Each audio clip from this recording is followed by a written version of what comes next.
Silver Surfer got his notoriety from being on the Angry Video Game Nerd Show. James made a big, huge review, and it was freaking amazing about how terribly impossible this game is.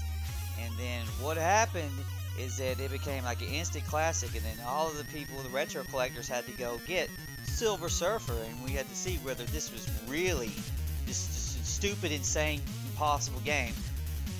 Actually, it's not. It's not that hard at all, and the best way I can describe it is it has what's called the Gradius effect, or Gradius.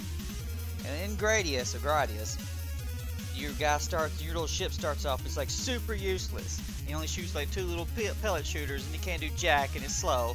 But as you build up all the little options and speed ups and power boosters and lasers and turrets and stuff, your guy becomes like super dang powerful, and he's nearly unstoppable, especially if you know what you're doing. So the way to play Gradius is to just get souped up on the first level and just go through the whole game without dying. Because as soon as you die, it gets really, really hard to get all of your stuff back up again. And Silver Surfer works the same way. The sad part is it's mainly just, you just get 2 bullets or whatever, and you just power up the bullets a whole lot, and you can shoot more at once. And so it doesn't look like you're a badass, but as far as the enemy's concerned, they go from taking like 5,000 hits a piece to just taking like 2. And so you could just smoke through them, and then it becomes more about learning the level and learning how they're going to try to kill you through tricks, which is usually either swerving a bunch of enemies out, or sending stupid jack-o'-lanterns from the bottom of the ground, or shooting little BBs that you can barely see. Or the favorite thing to do is, your Silver Surfer guy, he's a big stupid guy, and as soon as he touches something, he explodes and dies. And the best way to test to see whether you can actually sit on a platform or something, or move through it, would be to just to shoot it. If you shot it and your bullet disappeared, you know that you could not touch it. And so what you would end up having to do is you would try to learn the level, and then you would die a lot and lose and lose and lose. But then you would come back, you got your power up, and you would just smoke through the dang level. And then there's only a couple of levels that are really, really tough, and I think it's Fire Lord or whatever. And the best part about having the level select is that you can work on them one at a time. Learn where all the tricks are, and then when you go through and do it, you just do it real good. Then you got level 7, which had one really, really tough part where it shoots a bunch of alien babies at one thing, but you have a bomb. You have a bomb that you blow up the screen.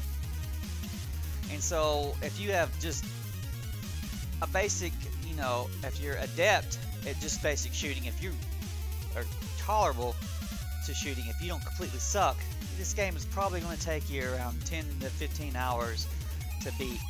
And then you beat Silver Surfer, you can just tell everybody how great and amazing you are, and they're like, oh well, that doesn't seem so hard, and you let them play it, and they just get melt faced, and when you just sit back in the corner and you giggle like, you suck, okay?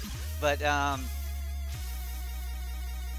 after the difficulty, which is the only thing I really talked about, what's left about Silver Surfer? Is it about the Marvel, the Marvel hero himself? No one gives a shit. No one gave a shit about the difficulty or the game itself until the Angry Video Game Nerd thing. And so the difficulty is the only thing really to score the game on. And so Big Kitty, she loves having that ginormous EP, man, that ability to tell people she's beaten all the games ever.